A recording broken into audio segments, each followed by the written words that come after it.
Alison Rosen. Alison Rosen is your new best friend. Alison, with her good times never end.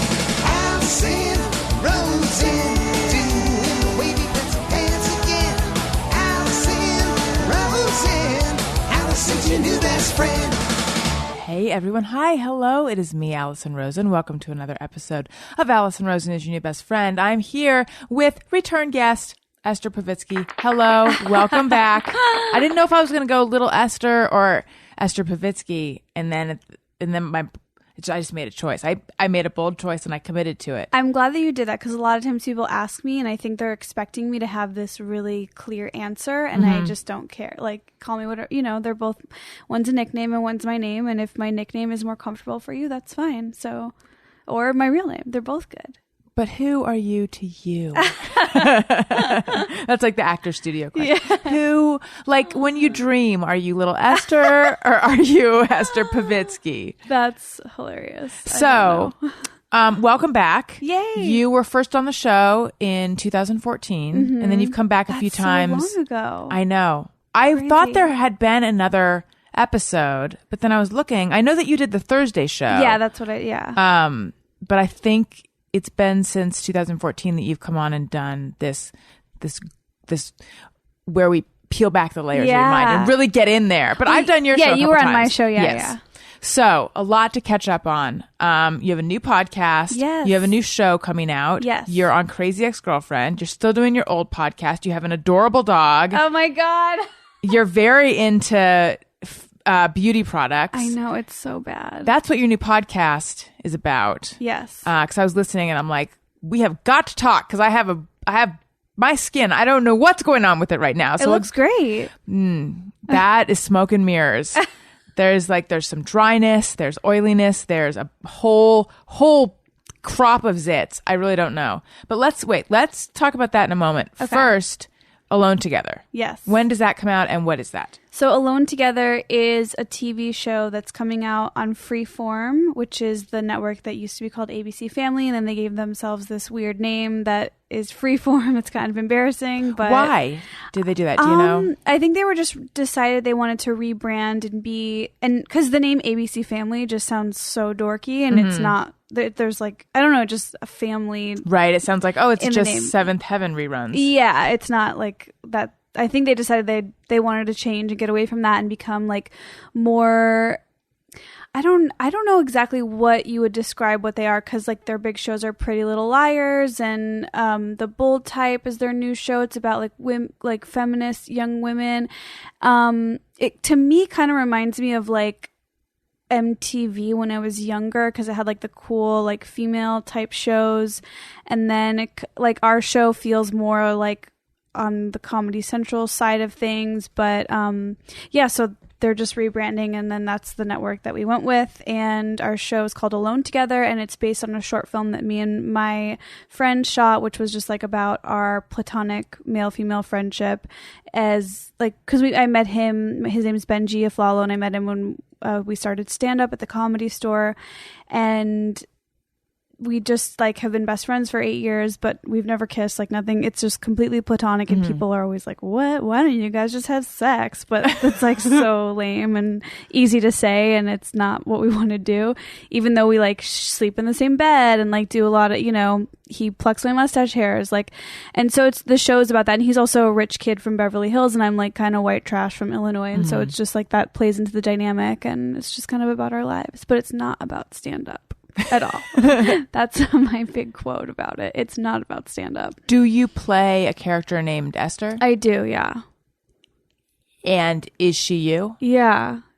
But she doesn't do stand-up, or it just doesn't focus on stand-up? We just maybe we have one episode where we go on a road trip that's for a stand-up gig, but that's as close to it as you get. There's a lot. I think there's a lot of shows where it's about the stories are about the grind of stand-up and stuff, and we didn't really find that in our writer's room. We just wanted to do kind of other storylines about our lives outside of stand-up. And when does that come out? It comes out in January on Freeform. We don't have a date yet, but it'll be. I know it seems like forever. That's for so me. exciting! Yay! I follow you on Instagram. Everyone should follow you on Instagram. Oh, thank you. Remind me your Instagram name. Esther Monster. Yes. Yes. And I remember seeing pictures. It was when I was pregnant, or when were you shooting it? We shot it like April through June. Okay. It wasn't when I was pregnant. Could have been the writer's room though that you saw. I don't know. It was some Or the pilot. I've lost all track of time. I just knew that this was happening for you. And I was so excited for you because I remember running into you in the parking garage. Yeah, remember I remember that. I was leaving a meeting with my agent, and who were you there to see? Like your manager? My managers, yeah. And we ran into each other in the parking garage. And although I was validated, we sat in my car and talked for so long that my validation ran out. Oh my God, I'm so sorry. No, I owe you money. That's you owe terrible. me like $6. Oh my God.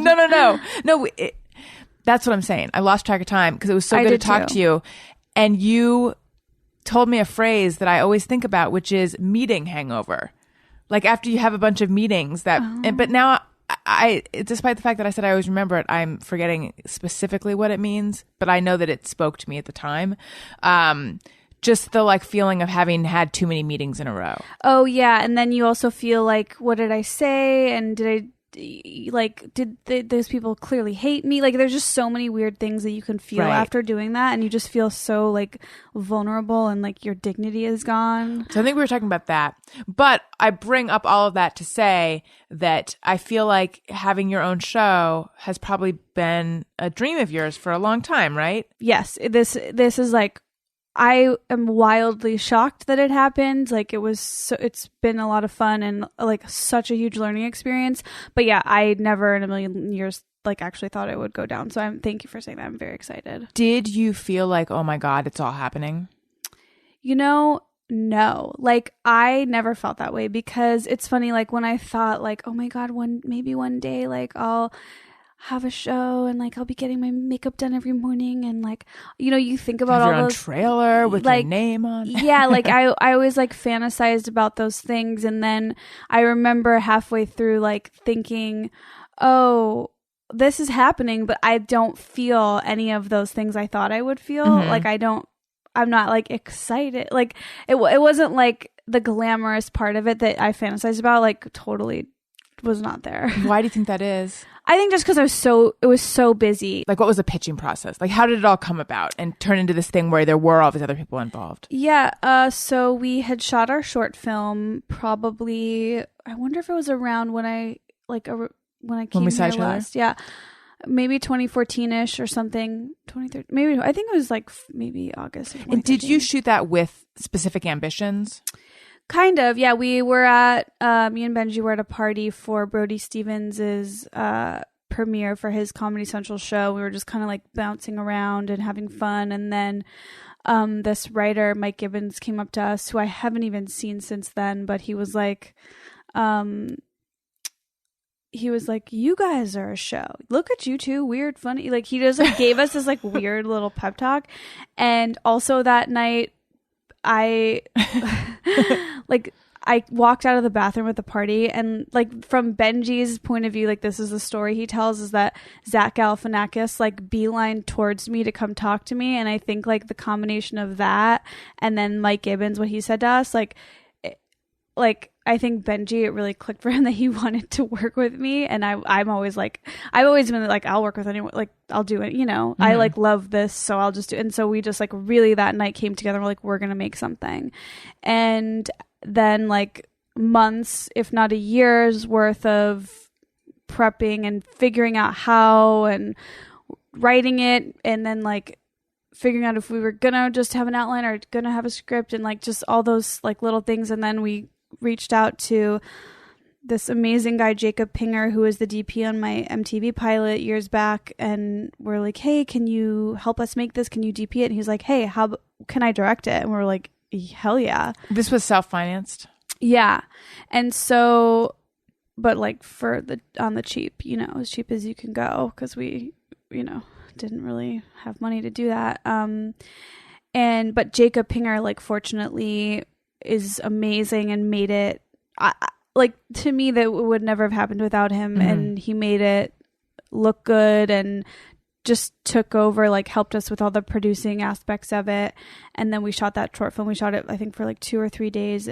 in Malibu and in West Hollywood at the Comedy Store.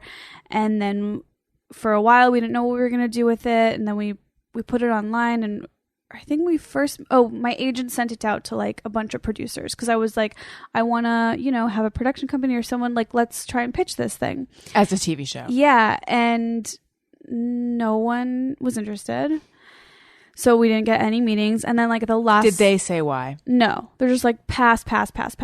And then we got one meeting, and it was at the Lonely Islands company. And we met with Billy Rosenberg and Jason Zero. And Billy now... He's no longer with the Lonely Island. He's at Hulu now. But we just had this meeting, and we were like... Me and Benji were like... yeah, we're just going to be real. Like, no one else would meet with us. Like, we were just fully here's what's up, and just like being ourselves. And it was not a meeting where you have a meeting hangover, because you're just like, this is the real deal. And we just like ended up having a really fun time. And then was that different than how you had been in the other meetings? Well, we didn't have any other meetings. Right. Oh, so they passed before you. Yeah, everybody passed. Okay. Passed on taking a meeting with us. And then we were just like having a good time with them, and I felt like we really connected with them. And then like I remember Jason walked us out and took the elevator down with us, and we just like had so much fun. And then we're like, that went really well, but there's like no way. And then that night we found they wanted to produce the project with us. So that was like one hurdle we got past. And then for a while we're deciding what to do, blah, blah, blah. And then we attached a more experienced writer, our friend Eben Russell. And then we pitched it to a bunch of places. We ended up selling it everywhere. And then we ended up going with Freeform.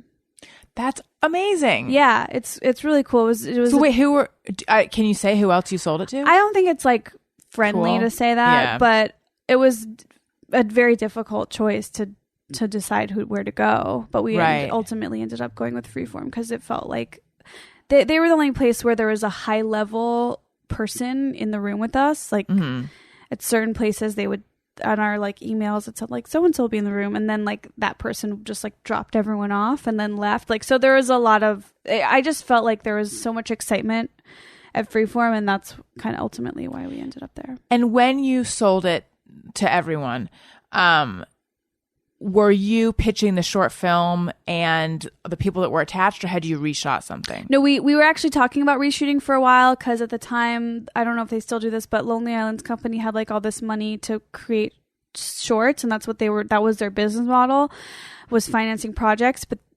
And so for a while we're like, oh, maybe we'll reshoot it, and we're talking about that for months and months. And then finally I'm like, I don't think we should do, like, I don't remember who actually it was me or Billy, but one of us was like, let's just pitch it as is. And I'm really glad that we ended up doing that. And yeah. Is the film still online? It is. Yeah. It's on Vimeo. It's just called Alone Together, and it's up on Vimeo. I think it's easy to find. If people watch it, will that give them a taste of what the show's going to be like? Totally. Yeah. So really, there's never been any sort of confused feelings between the two of you? No, never. And you think he would say that too? Yeah, oh, for sure. Yeah. And it's to the point where like people are always like, does your boyfriend think it's weird that you're like hanging out and talking to this guy all the time? And it's like, it really is to the point where it's like insulting to Benji how much he doesn't care. Like it just doesn't, I mean, yeah. Right. There's nothing there. The fact that your boyfriend sees him as like not a threat at all. Yeah. And it's funny too, because when I will have like spent time with other men who are potentially a threat, like not but like who he's like, oh, he'll like say something like that, and I'm like, it is, I like start screaming, I'm like, it's so crazy like that I share a bed with Benji, like we FaceTime silently for hours, but like I just took a walk with, it's like, so like I said, it's insulting to Benji how non-threatening he is. But yeah, I really see him as family, I see him as like a brother. I almost see him as like my twin brother. Like we fight a lot. There's always going to be time, like we go through periods where we don't speak, but we go through periods where we're like FaceTiming, like I said, for 5 hours. Like I forget, he forgets I'm there, I forget, there's just like, we've like broke through to a like very familial relationship. Right. And Crazy Ex-Girlfriend, which I'm such a fan of that show. Oh my God. So it sweetens the pot that you're on there too. Oh, thank you. Well, you know what? We skipped pass because you're such a good interview and we're talking so much, but you said that you were looking at my Instagram and you were so happy for me. Well, I could like break out crying because I feel that I've been doing the same thing with you, your baby, Elliot. Right. Yeah. He is so Thank you. Cute. I'm like so happy that you got pregnant and that you had him. And like, I just can't believe it's like, it gives me the chills. Like, oh my God, it's happened. Like, do you feel that way? Like, Thank you. I can't believe it. It's funny that we're both asking each other these questions because I'm looking at you with your TV show and I'm like, oh my God, it happened. Like, so we're kind of living two different parts of a life. Yeah. Yes, I do. Oftentimes, like even today, I was holding him and I was looking down and I'm like, I can't believe he's here. Yeah. I can't believe this baby that we tried so hard to bring into the world. Because I mean, my listeners know, but if there's new listeners listening, I did IVF and it was a very long process and definitely didn't know if I was going to be able to get pregnant or not. And then I did. So it's crazy to me that now he's here and he's like almost 6 months old and I'm a mom. And like, that's very, on the one hand, it's crazy because it feels like just yesterday that I was going through all that stuff. I mean, it was very recent. I feel that way too. Every time I see him on your Instagram, I think about how you were having a hard time. And it's like, it's cheesy to say, but it is a miracle. Like it's incredible. It makes me so happy because it's, especially when you don't know if it's going to happen and then it happens and it's like, clearly the best thing ever. It's just so cool. Thank you. Yeah. Thank you. It is hard though. It is so hard. And I've talked about this at length on my show, but the transition to motherhood and then just the actual taking care of a baby is hard. Oh my God. But I think that's like, and I'm sure some people are going to wrinkle their nose that I'm comparing these two things, comparing having a baby and having a TV show, but they are both things that people dream about. Mm-hmm.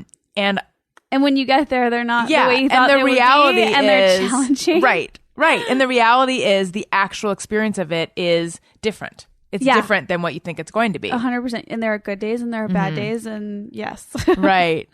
I know for me though, in terms of of TV stuff and shooting, there have been things I've done where I'm like, soak it all in, live in this moment, appreciate what's happening. This has been something you've dreamed about for a while, with also the realization of like, but I'm actually not really enjoying myself. Like I want to be, and I'm going to be happy with the finished product, but actually right now I just want to go home. Yeah. I think I totally hear that. Like I feel that way with almost everything, even with stand up, I still feel sometimes before I go on like, oh, I don't want to, I'm scared. I want to just stay in my room. I still have that a lot of times with stuff. I mean, like who doesn't just want to be home on the couch? Like I don't understand anyone that isn't always like aspiring to that. Right. There are true extroverts who don't always want to do that. Right. And I guess to some extent, of course, that's not really true. We all want to do other things too, but it does kind of always come back to like, oh, it'd be nice to like sit on the couch and watch cartoons or something, I'd rather be doing that. But sometimes I think it's the extremes that I like. Like I'd rather be home in my pajamas or wearing an uncomfortable 4 television bra shooting, like doing live TV. It's the in-between, the like dinner party that I'm like, I don't know. Even though every time I go to a dinner party, I'm glad I went. I feel like my favorite thing is, but I guess maybe this is more on the extreme and not the in-between, but like aside from like a step up from couch, TV, pajamas, ice cream or whatever, is like just at Target or at Whole Foods or like just like buying groceries and buying like cleaning supplies. And that's like, I feel like my safe place. My friend Jenna loves Target. Yeah. I have talked before. The Hollywood Target, as soon as I'm there, I'm like, I can't wait to get out of here. But there are other Targets I like. And in general, I like grocery stores. Yeah. I really like to walk up and down the aisles of a grocery store. Yeah. I don't know if it's like soothing because it's like something I've done my whole life, or if I just like food and I like buying things and consumerism, which all that can be true. Yeah. But yeah, that is another safe place for sure. So Crazy Ex-Girlfriend. It's just the best show, right? Like I love it. so I can't wait much. for it to come back. I had Rachel Bloom on. Ugh. She's amazing. She is a legend. She's iconic in every way. Like every time I see her on set, I'm just like, ugh, she's just so cool. She's so pretty and cool. So you play Maya. Yes. You play one of her coworkers. Yeah, I play a paralegal in the office. I'm like kind of dorky, and Rebecca Bunch is kind of like low key my obsession and my icon. That's Was that written into the script? It's not, but I know like that's kind of what I hear, and I've heard Melina, who's the head of wardrobe, like she always says like when we're doing a fitting, is like Maya's style icon is Rebecca. So I'm like, oh yeah. So how did you get involved in the show, and what's it like working on the show? I just auditioned for it, and working on it is truly my happy place, and that's like, it's so much fun. It's like, it's so funny. Everyone there is so cool, and it's just really, it is like one of those shows where it's just like a super positive environment and super positive experience. And you got to do have you done more than one musical number? Yeah. Yes. What are those like? Those are really fun. Kat, the choreographer, she's great. It really, that's like almost feels to me like musical theater summer camp vibes, because you just like everyone's rehearsing together, and like everyone's just kind of like a musical theater dork, and people are singing, and it is really fun. Which one? Because I know that you and Daryl Whitefeather, is his name, right? Pete Gardner had funny. One that was just the two of you, right? We did like a little dance. We had a storyline that was just about us, and Pete Gardner, he plays Daryl, and he's the boss, and I'm like, for a while in season 1, I don't remember if it was season 1 and 2, but I was kind of the butt of his anger, and he always picked on me. And so in season 2 and episode 6, we had like kind of our big moment to address why he was picking on me, right? And that culminated in us sneaking into a party together that Rachel's character was throwing, and then we did our like goofy little dance together. So I know when I was watching, I was like, this is big for Esther. Yeah. I was like, she's getting a lot of screen time here. Yeah, that was a really great episode. It does seem like your character is getting, is becoming a bigger and bigger part of the show. Is that the case, or has this always been planned? I don't know. I don't know how that all works out in their writer's room. I'm certainly an outsider, but in that regard. But yeah, they have a lot of, it's a really big cast, and so I never know when I'm coming back or anything like that, but whenever I do, I'm like so happy, because it's so good. And now my super crazy ex-girlfriend super fan question. Yeah, how did you feel about Greg leaving? Did you have thoughts on it? I'm curious, how did you feel? I was bummed. I liked him. Yeah, at first my initial reaction was like, are you serious? Like, what? I didn't think he was really going to leave, but then he did. And then I don't know if it was when Rachel Bloom was on this show, or if it was another interview where she's like, well, his story's kind of done. I was like, oh, damn. Yeah, it was definitely a like, whoa. But I will say that I think the new, like, there's a new character on the show this year and at the end of last year. Oh, right. Yes, Yeah. I do like him a lot too. Like, I like him so much that I looked him up as maybe I have a crush on him. Yeah. So I have this weird experience on that show where like I'm friends with everyone there, and everything is like normal and cool. But then whenever I see Rebecca Bunch and Nathaniel, who's played by Scott Michael Foster, whenever those two are interacting, I'm like, oh, that's like so hot. Like I get like so turned on by their interactions. Like it's really weird, because it's like I'm there and I'm watching it, and it's like as soon as the cameras are off, it's like, we're all like silly. But when it's rolling, they like their vibe is so sexy to me. It just like they have crazy chemistry. It's just like triggering in all the right ways. Like it's so well, I think it's their chemistry, and then just like that dynamic. Like it's so yes. I watched just for that. Well, I'm very excited for it to come back. Me too. October 13th on the CW. And I only recently discovered that the guy who plays the father, I forget his name. Rene Grube, is that his name? Is the actor's name. Oh, the Renee. guy who plays the cool reverend. Yeah. His wife in real life I know.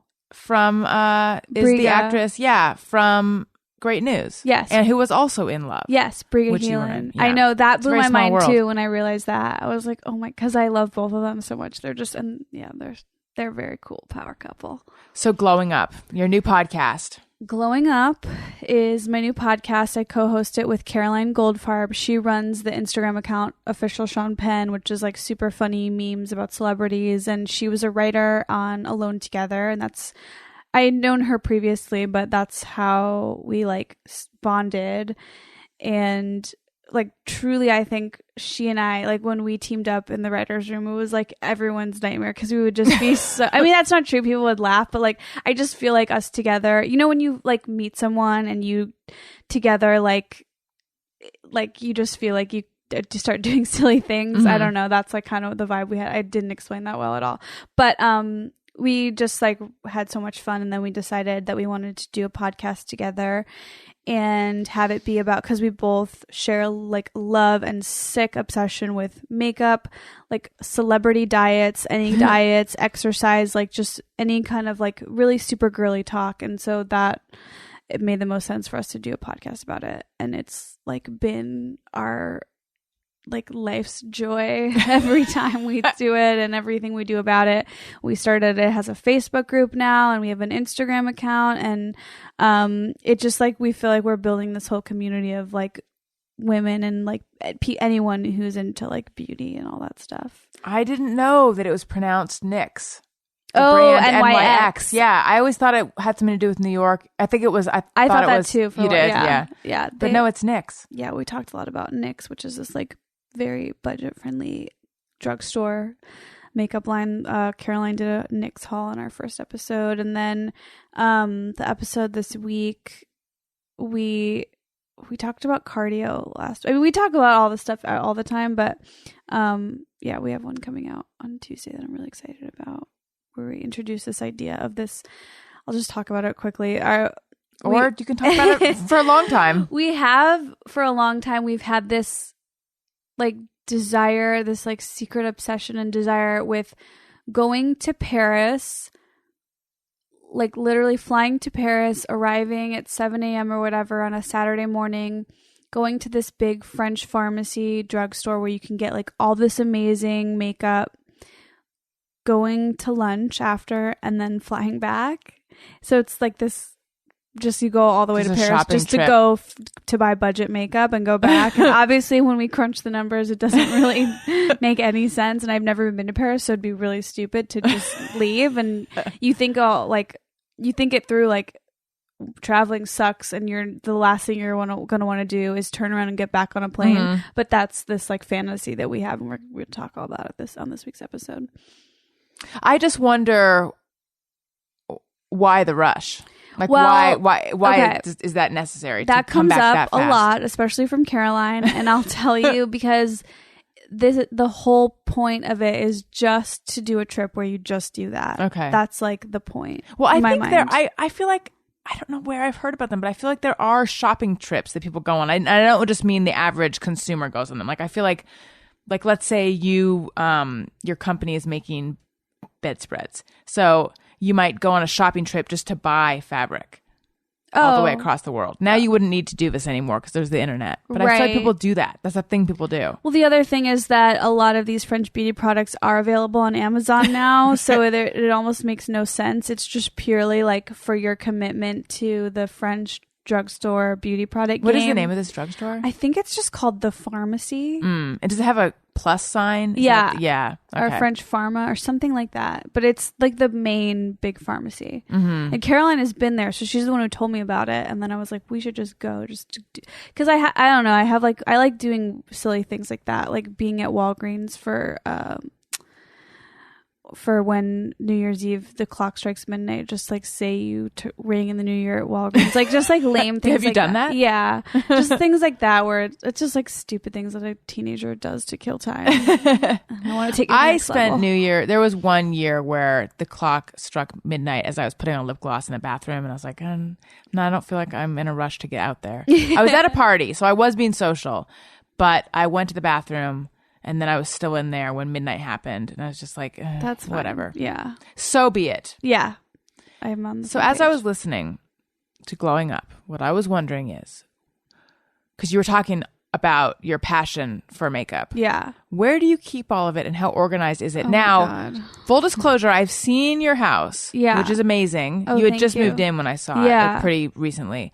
And you had your own room for all your clothes and makeup, right? So I guess maybe I can answer my own question. I have my own bedroom and that's where all my stuff is, but it is far from organized. Really? I want you to have like 1,000 lucite containers with tiny drawers. I know you do, and I want that too, Allison. We I both have that do. dream. I want it so badly, and I have one of those like little clear plastic drawer things, and I have Do you like have drawer dividers at the very least? what we're working with is a major mess, and my like best foot forward at this is that I try to kind of roughly know where things are, and then the products that I'm using regularly, I just have those out on my dresser. So that's like, but I need Out in a mess or in an organized way? a little somewhere in between. So I ultimately like need to just spend time on a project that is me, like, because a lot of those makeup girls, when you see they do like makeup tours of or my beauty room tour, they have those like classic IKEA. It's just like a big white shelf and it has white drawers, and that's like they have like, okay, all my highlighters are in here and all my eyeshadow palettes are in here. Like ultimately one day that's the goal, but I just haven't figured it out. Maybe I yet. need to watch these and see what they have. Go on YouTube. I'm very disorganized. Well, there's a lot of YouTube organizing people out there, but I don't watch them. But if you go and like watch Kathleen Lights or Jaclyn Hill or any of the big beauty gurus, like my beauty room tour, if you just type that in, you'll see, and they'll show you how they're doing it. You mentioned that you're into YouTube beauty people. Oh yeah. I What do you basically think- am in love with Kathleen Lights. I need to watch her. Oh my God, she's the coolest girl ever. How do you feel about Swamp Girl? I don't know. Do you know who that is? No. Bunny Meyer is her name. She came out, like she did a I'm going to open my mouth and speak inarticulately about something I know nothing about. Story of my life. Here we go. She did something with Tarte Cosmetics where she put out a palette that was like branded her and Tarte. Are you talking about Graveyard Girl? Yes. Oh. Yeah, I still am. Not Swamp Girl. I know she is, and I'm not into it. Really? Not my preference, personally. I think her fans are called Swamp. Swamp is in there somewhere. I believe you. Anyway, I'm sorry. Okay, go on. No. Why? Why? Because she's like the only one I know. Oh my God, no. Okay, to me, there's like two types of YouTubers. There's the ones where you go on their channel and like, hey everybody, oh my God, and today it was like that, and they're just that like, is her, yeah. Their energy is like so crazy that you have to just like shut your laptop so fast because you're like, get it away from me. It's like too much. Yeah. And then there are YouTubers who are just like, hey everyone, like welcome back to my channel today, and it's like, or some varying degree of that version. It's like Calm. Yeah, to me, like Graveyard Girl is the ultimate, like, wow, I'm gonna spill this on my shirt and see what happens. And then there's like people who are just more of a real person, and some of them get like really excited and so whatever. They're just people. But yeah, to me, I'm not into the like over the top YouTuber. yeah, like be a person and then I'm in kind of thing. But if that's you, it's just not my preference. No offense.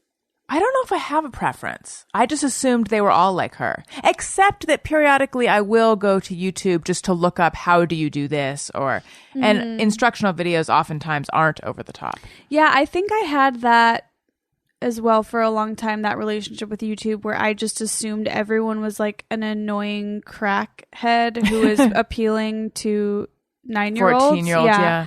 And then once I like kind of really dove in and found the people that are right for me, now I get it, and I'm like fully a YouTube fan and watch it every day.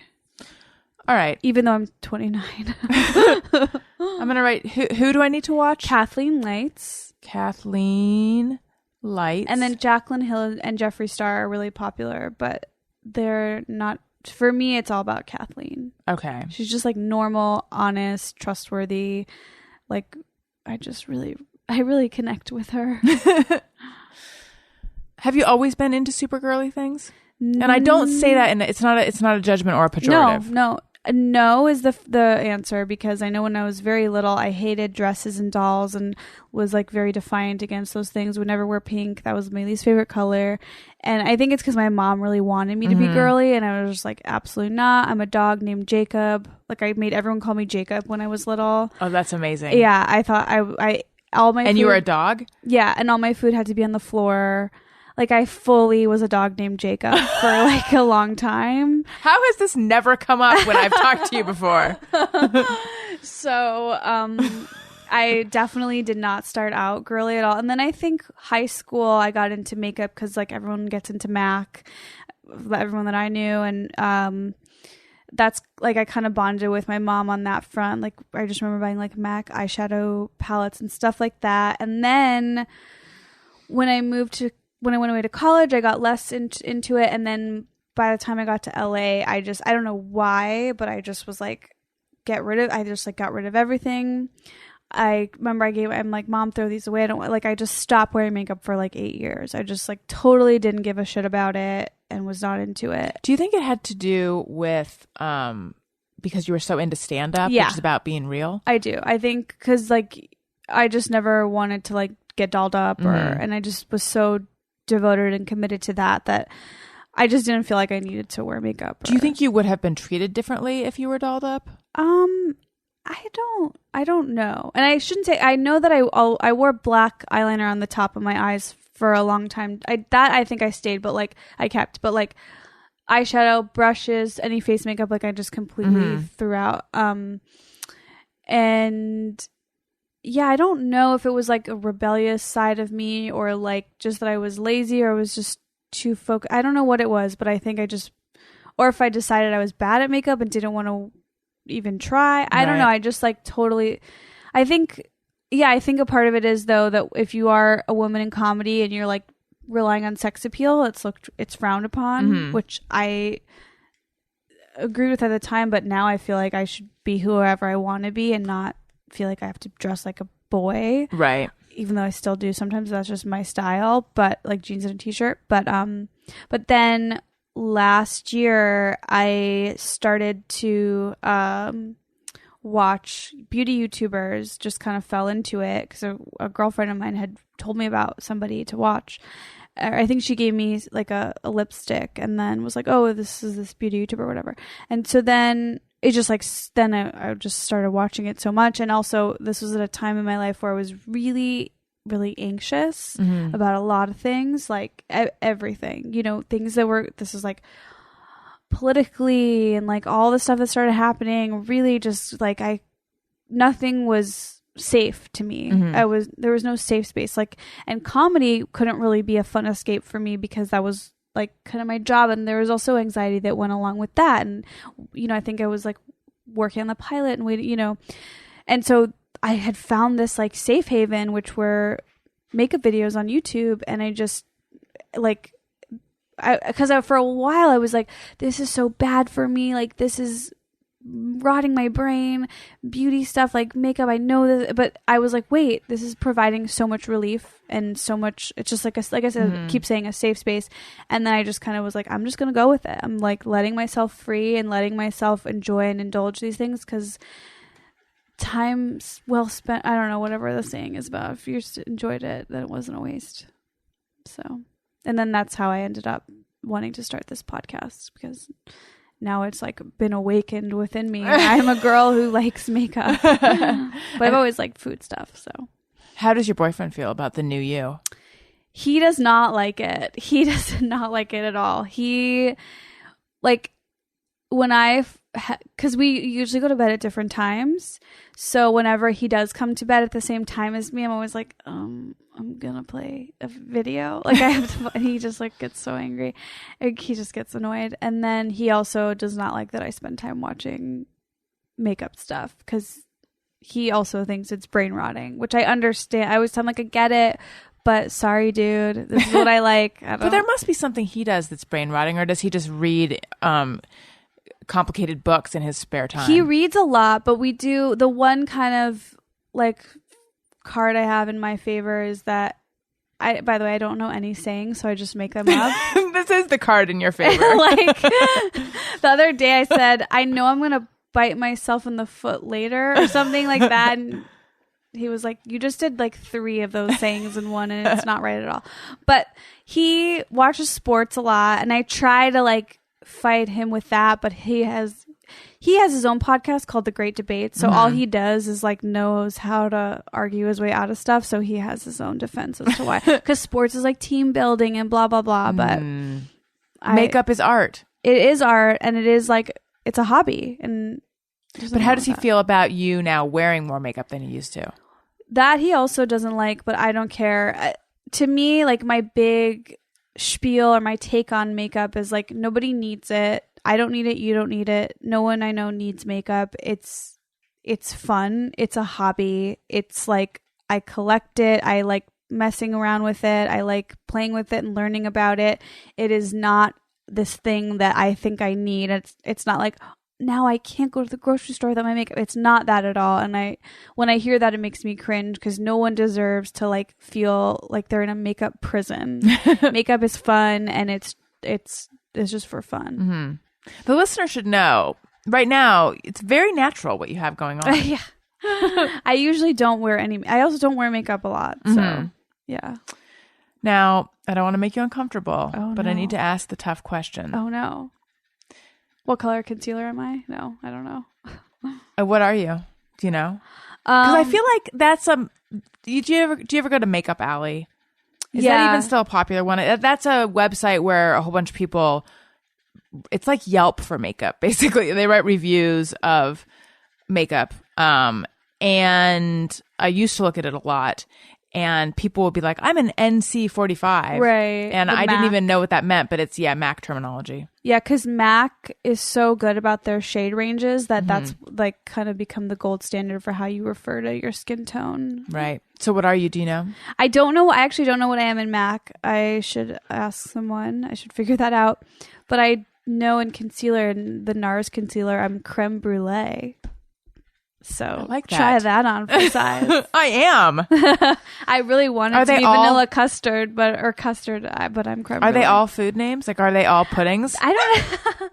Oh, hi. I don't know if they are, but yeah. And then in Tarte Shape Tape, I think I'm somewhere between light neutral and like light medium honey. I want to be bread pudding with raisins. The raisins would be my freckles. It's such a delicious flavor of concealer. So the hard question. Oh my God. Here it comes. Esther Social Club was a thing that Esther Club. Yeah. But it was social. It was a social club, but it was called Esther Club. I was invited a long time ago. Yeah. And I showed up. I know. And how. And then I never heard anything else about it. Did it continue? But did I get left off the list? And what did I do wrong? I can't even believe that you could ever think that would be possible. I mean, I can't, but I just gotta know. So Esther Club was... You made pins in it. I still have those pins somewhere. I do too. I'm such a cool dork. Esther Club, I was like, I want all the women that I know to hang out, get together, get to know each other. This was a long time ago. Like, this is a throwback. Might have been 3 years ago. Yeah, three or I want to say 4 years ago. Yeah, maybe 3 years ago. It was, I just was like, I think, I can't believe I did that. I totally forgot about Esther Club and need to bring it back. And I kept meaning to bring it back. Some women brought men. Did you notice? There were some boyfriends there. That's not cool. I mean, it's okay. It's okay. I just felt bad because I was like, I'm going out. It's a ladies thing. No, it was a ladies Daniel. thing. Yeah. It's not for guys. It's not for our male.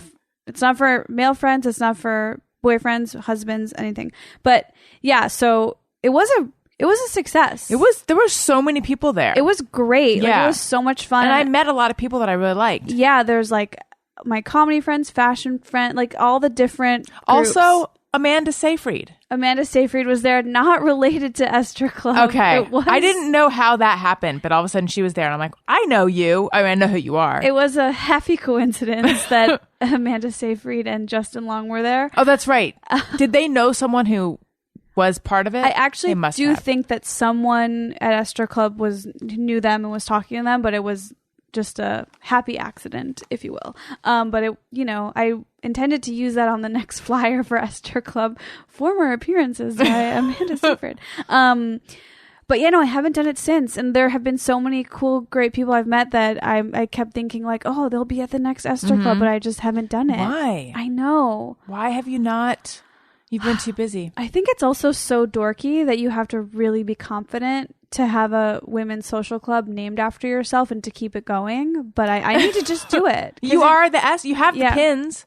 We have pins. I have to make more pins, and yeah, I gotta do that. But I will say that an episode of Alone Together, there's like a slight Esther Club aspect to it, because there is a scene where there's t-shirts that say Esther Club on them. So it's not quite like the story isn't about Esther Club, but it's about me making friends. And right. There's an Esther Club element. Okay, good. Yeah.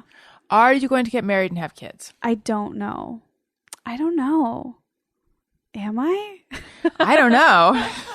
I have no idea. You've been with your boyfriend for a few years now. Yeah. Yeah, I have no idea. It's so not like a thing that I know about. I here's what I do know. I know that growing up, when I was Jacob the dog and onward, I was like, I don't ever want to have kids. I never want to get married. Like I always planned for a life where I was on my own, living by myself. I always thought like, okay, well, I'll probably live by myself. I'll have to get a German Shepherd or like a big scary dog, and that's how I'll feel safe. And yeah, and I remember like having a conversation with my dad, like, man, like the world is really set out to like help people who are in couples, because you have like synergy with expenses and like you split everything. And I just remember being like, it's going to be really hard. It's like, why was I having this conversation with my dad when I was 18? But I was like, yeah, that sucks, but whatever. And I just never thought that I would have any of that. So the fact that I've been in a relationship that's like, you have to call it serious, because we've been together for a long time. How long? Like coming up on 5 years. But it's not like fully consistent. We've had, everyone has their, issues in the middle, right. But pretty much, I don't know, so I don't know. It's weird that I'm in this position now where it does seem like that's a really long time to be with someone. Like, what's the deal? But I don't know. I didn't mean it in a what's the deal way. I just meant I know. You seem excited by my baby. He is so very excited by your baby. I know. Your baby is so cute. He does give me baby fever a little bit. So but I also thought, then I later thought maybe I'm not going to say no to kids, but maybe if I do, I'll do it much later. But now I just don't know. Right. Jacob the dog. Let's talk about that for a minute. Why? My Aunt Deborah had a dog who was a German Shepherd named Jacob, and I just like loved him and wanted to be him. And I was always obsessed with dogs. 101 Dalmatians was my favorite movie. We had a dog named Duke, who is so sad. He died of cancer when he was 4. Oh, that's so young. I know. And I barely remember him because I was really young when we had him. But my whole childhood, I thought that I killed him because my older sister told me that I gave him a Reese's peanut butter cup on Halloween and he died. So I was always like kind of unsure if I killed him or not. Oh. And then one day I was like, is that true? And my mom's like, no, Duke had cancer. So there's like a lot of misinformation in my childhood that I'm still trying to clear up. And then we had Dusty. I just have always loved dogs and wanted to be a dog. I don't know. I think it's kind of common. Well, I know that there were other names that if someone asked my name for a long time, you wouldn't hear Alison. What would you hear? Tasha. What? Oh. Tasha or Browna. I think there was a girl at my preschool. I'm wondering, like in the years since, I've tried to make sense of Browna as like, was it Bronwyn? But I couldn't read yet. So I think there really was someone named Browna. Mostly those two. And I get it. There was Those a are cool woman. names. There was a woman who babysat me who had a daughter named Tasha who was a couple years older than I was. And Tasha was going to be Darth Vader for Halloween, and I was going to be Holly Hobby for anyone old who's listening.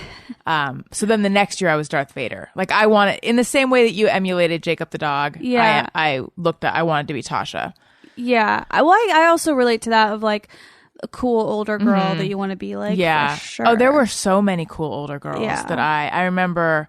My dad's best friend had 2 teenage daughters, and for years I wanted to be like them because they had very layered hair that was like frosted and tipped, and one time we were over at their house and they were dyeing their jeans in the washing machine with Rit dye. Do you remember that? It was like this dye that you could buy at the store. What color? I don't know. Or maybe they were tied on a t-shirt. I don't know what they were doing. They were doing something involving dye and a washing machine, and I really wanted to do it. My mom was not on board with that. I had a cool older sister that like I looked up to. She was just like super cool girl, but she didn't give me the time of day, so I never got anywhere with it. So then I think when there were other cool older girls that like would maybe give me some time, right? That was like the coolest thing ever. What's the age difference between 7 years? Okay. Are you guys close now? Not really, but we're like good, you know. We do fight, but we're good mostly. When you were Jacob the dog, you wanted to eat your food on the ground. What other Jacoby things did you do? So I was a major biter. So I bit everyone. I bit my sister, my dad, my sister's boyfriend, everybody except from what I hear, I never bit my mom. I don't know why. Maybe because she was breastfeeding me. I was breastfed till I was 3.5. That's another fun Jacob the dog mention. Wait, how does that relate to Jacob the dog? I don't know. But you just think it might. Seems like. Maybe that's why I never bit my mom. Okay. It's because she was like my nutrient source. Yeah, I bit a lot of people, and I do just remember eating pretzels out of a bowl on the floor. And like without your hands? Yeah. Just your mouth? And trying to drink the water but couldn't. But eating was easier. And yeah, I just wanted to be a dog, which I always think about because I know that like there's a big conversation now about like little kids and like if they identify what gender they identify as. Right. And people are starting to really take that seriously, and you know, that makes sense. But I always think like how if this were happening now where a child says they're Jacob the dog, like how would someone handle that? How would they handle it? Yeah. And how did your parents, sounds like your parents just went along with it. Yeah, they were just like, whatever. Yeah. Here's your food on the floor. Like, you were good. Right. Do you wish they had handled it differently? No, I don't have like any like trauma associated with being Jacob the dog. I think it was like a fun thing. I'm glad that they didn't say like no. I'm glad that they let me express myself that way. So I don't. Regarding the conversation around gender and what people identify as, I feel like I never truly 100% identified or felt like a girl or a woman. That being said, I've never felt like I'm in the wrong body. Yeah. It's not like I feel like I'm more something else. It's just, I don't have a strong identification of like whatever woman means to people, that's me. I don't. Like, I've just always sort of like, I'm just me. And I don't know, so I have older half brothers, but it was just kind of me and my sister, cause they're older. And I feel like we were in a way like raised as boys or raised as like, there was never a, you can't do that because you're female thing. Also, I think maybe having a weight problem, I wasn't sexualized young, like at all. Right. I don't know. How about you? and whether you have always felt strongly female. I kind of relate to that. Like, I definitely never felt like when I was younger, oh, there's certain things I can't do. You know, I didn't feel that. It's almost like not until I've been in the workforce where that's more of an issue. But, well, I will say, though, when I was in high school, one of my girlfriends and I, we were like, we're going to join the football team. But we were kind of being silly about it. And we went to the meeting, and the football coach instantly like called us on our shit and was like, he didn't direct it towards us, but he was like, if anyone is here as a joke, this is not funny. This is really hard. And just like really, you could tell he was so angry that we were there, which I think is kind of bullshit on one hand, but also on the other hand, like we were there as a joke, but because we just were like, oh, maybe we'll do some football practices and get good workouts, whatever. But I think that like it's kind of bullshit that he was like, you shouldn't be here. It's just not serious. Right. He scared us. I don't remember the specifics He sounds scary. of what he said, but it was really scary. And we're like, okay, never mind. Which is like, fuck you. Like, why are you scaring us? Don't do that. Just because we're women and we're here. We're girls. But yeah, I think that's my only experience with that I'm thinking of right now. But I definitely would like to fight against any of that because I think it's bullshit. I agree. And let's take some questions that people sent in over Twitter. Oh, cool. First, I want to say I'm on Patreon. Patreon.com/Alison Rosen is where you go. All sorts of fun stuff. You can get bonus episodes. You can get access to an exclusive live video stream that's interactive. You can get merch in the mail. Check it. You can get so much access to me, you'll be begging me to leave you alone. Ooh. Yeah, there's a level where I'll leave you alone. So patreon.com/Alison Rosen is where you go for that. And let's take some questions.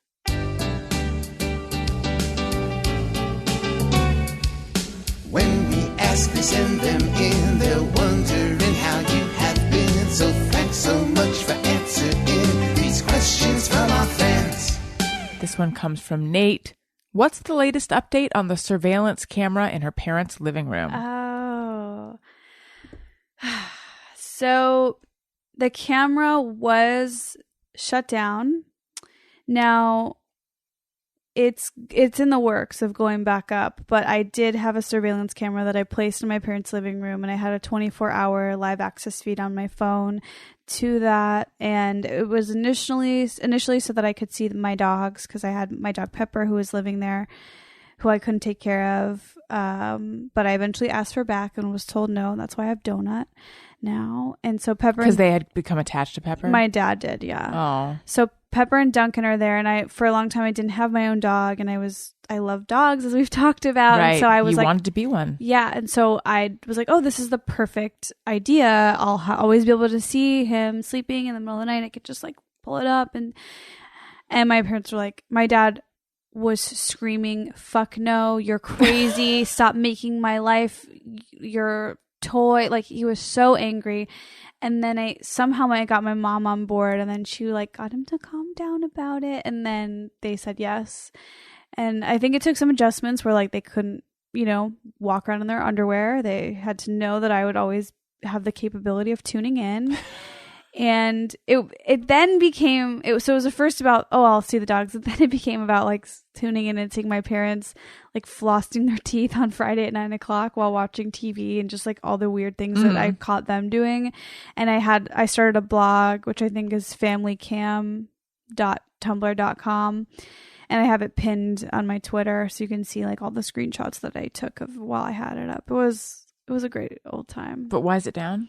They think the camera just stopped working and we haven't replaced it. But I do intend to replace it.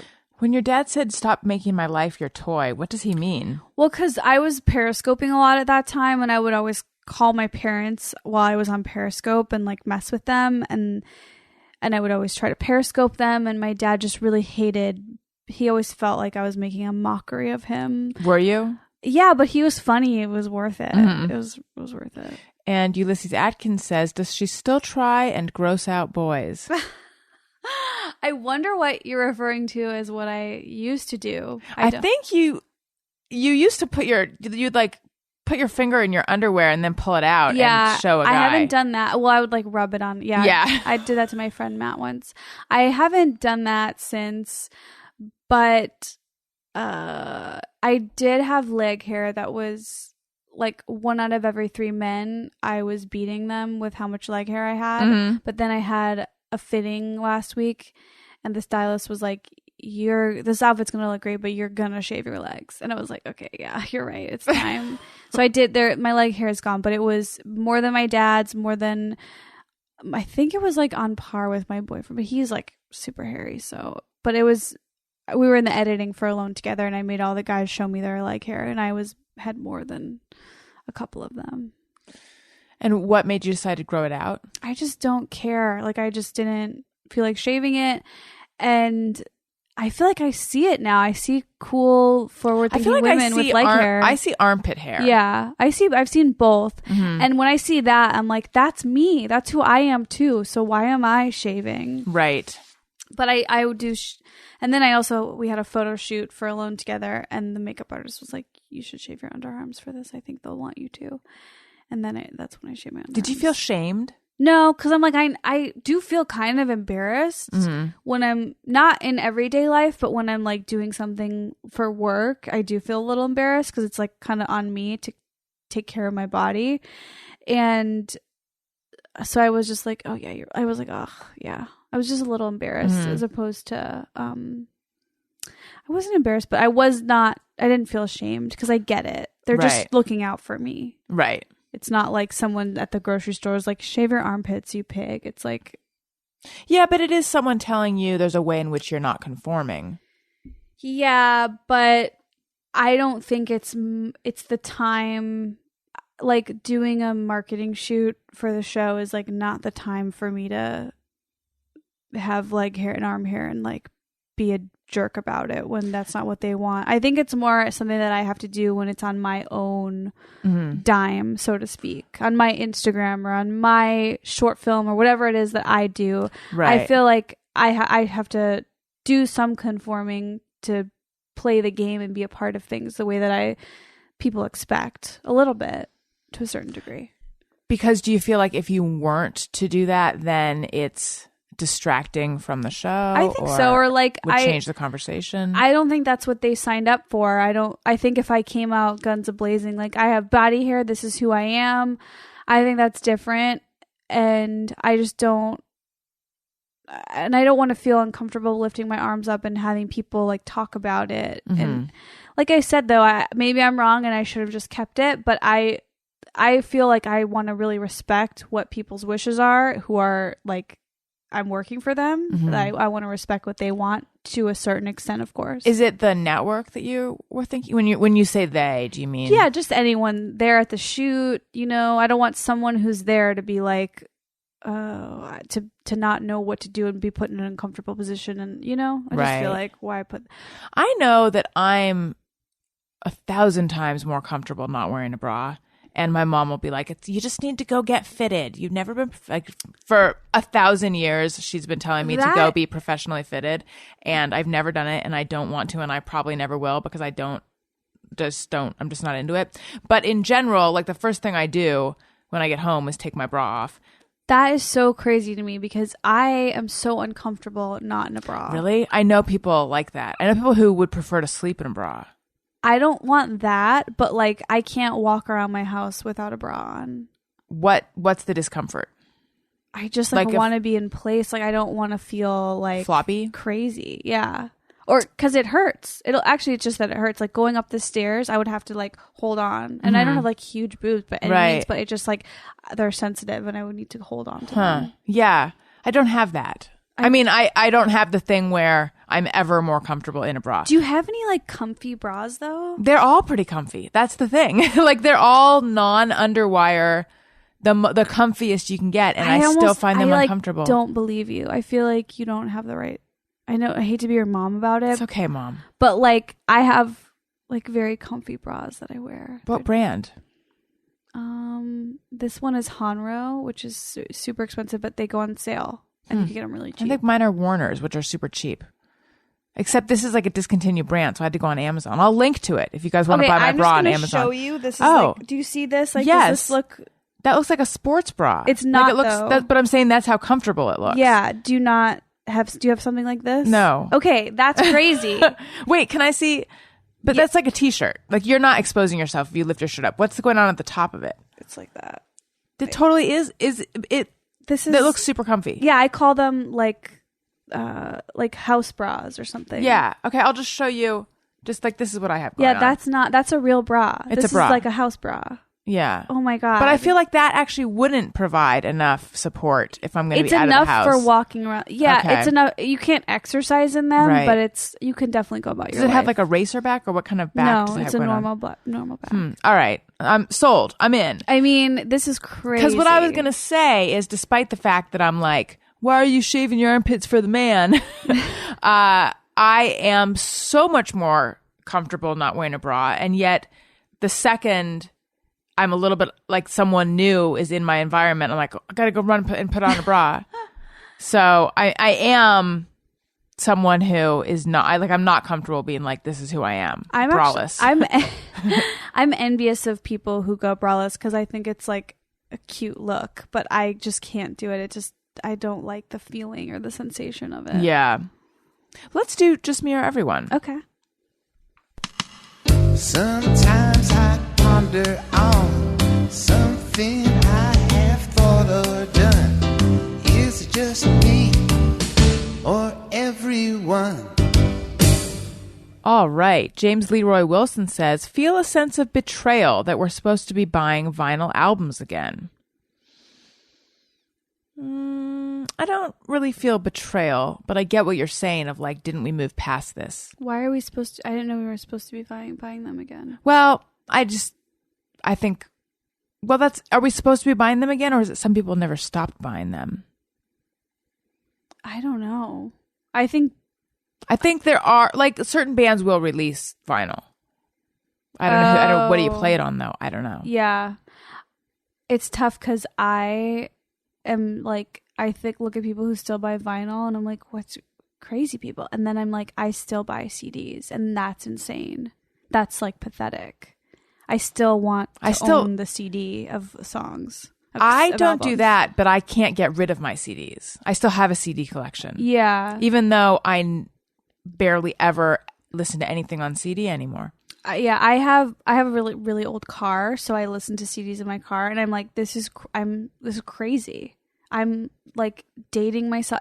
But I like the liner notes. Yeah, I like being able to look at all that. Well, I also like the sensation of like going to buy something at the store, and so when I'm just listening to everything on Spotify or buying it on iTunes or whatever, I'm not getting that. Right. Where do you go? Amoeba?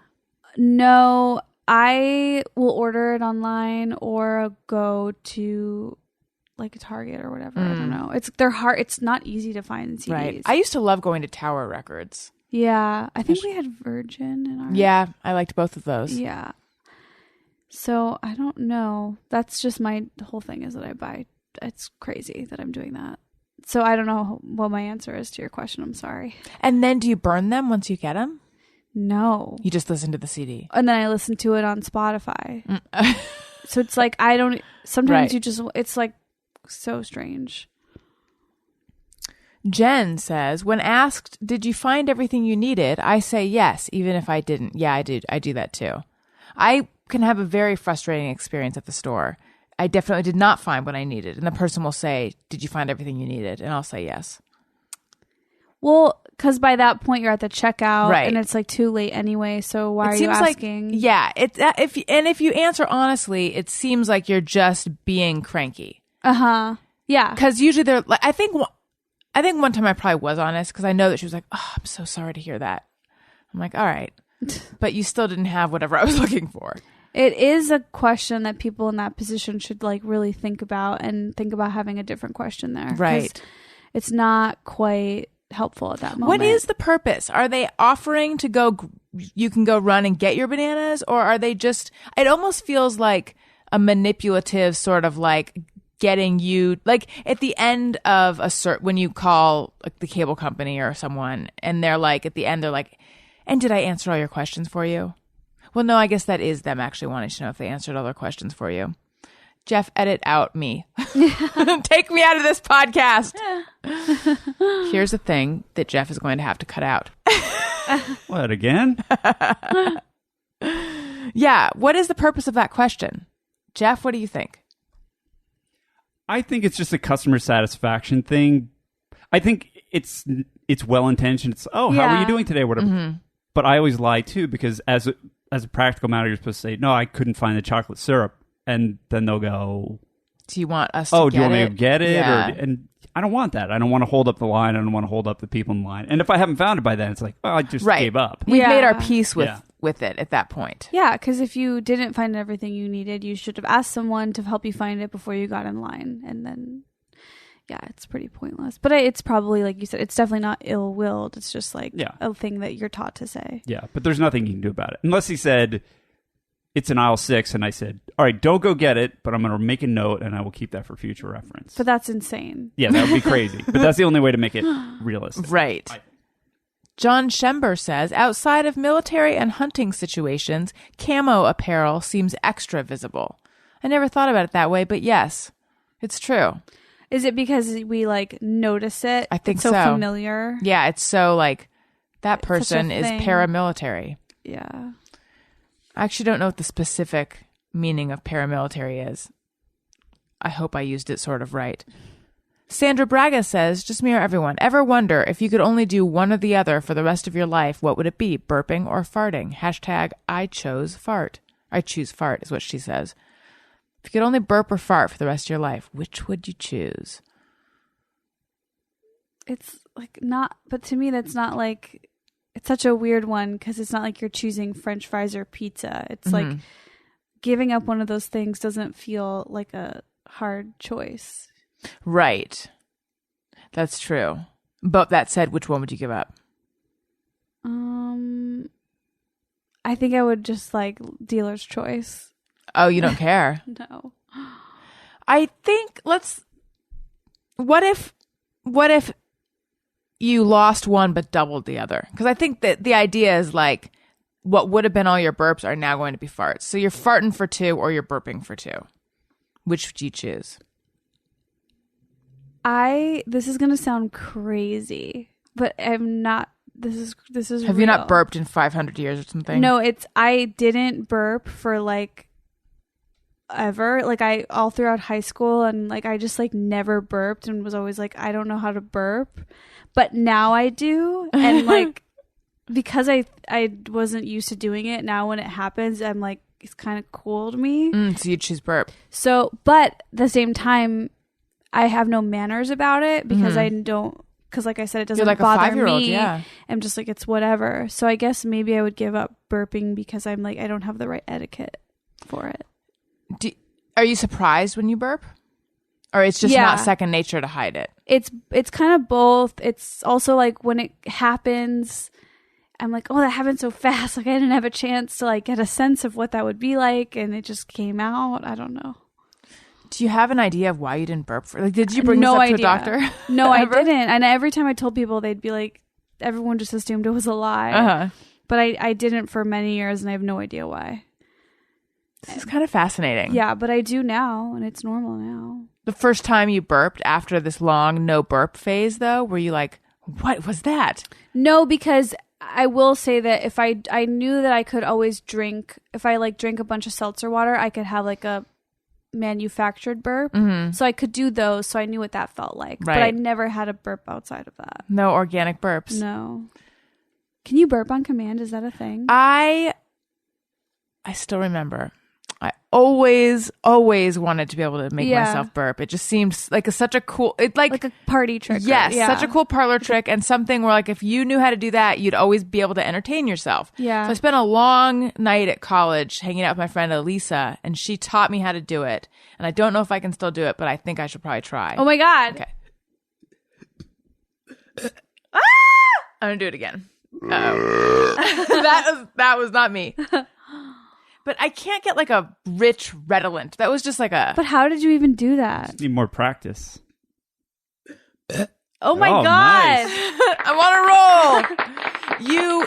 And I remember Elisa saying this, and also I remember the pain that eventually you get after you do it. It's all about the in burp. So it's like you force air, you kind of do something where you force air in and then you push it out. So that was the in burp makes it. That was the in burp. Oh my God, they're getting better and better. That was so good. That was so good. You know what this is? This is something that I'm going to hear about in iTunes comments, in unfavorable iTunes comments, and potentially on Twitter. But if you like what you're hearing, leave us a nice comment on iTunes. iTunes.com/Alison Rosen is where you go to subscribe.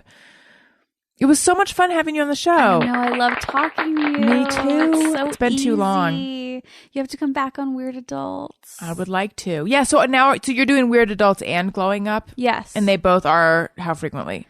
Glowing Up comes out every Tuesday, and that's for if you're into girly talk, like, makeup, beauty, diet, exercise, just me and Caroline chatting. And then Weird Adults comes out on Fridays. We don't have one every Friday, but we're trying to get there. And that's for if you just like hearing interviews, or sometimes I do solo episodes.